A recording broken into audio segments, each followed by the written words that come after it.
the number of us here today is a recognition of the strength of feeling and the strength of support for these brave activists.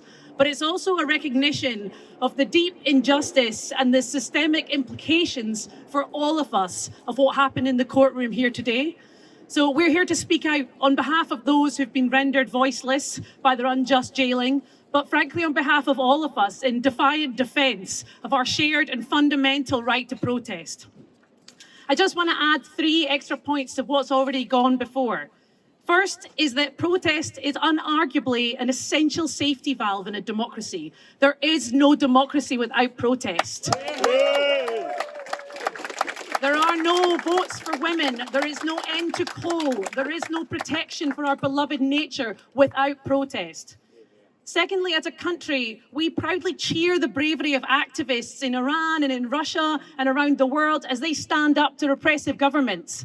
And yet we stand here today in a country that has just jailed 5 proud activists for a Zoom call and for standing up for what was right.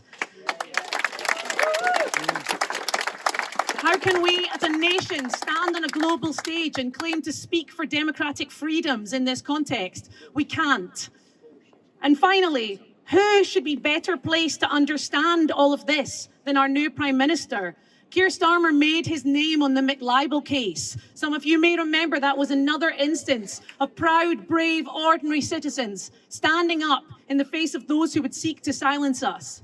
So in that context, we call on this government to stand up for these activists, to repeal the cruel Conservative gagging laws, and to fundamentally re-enshrine our collective right to speak out in the face of injustice.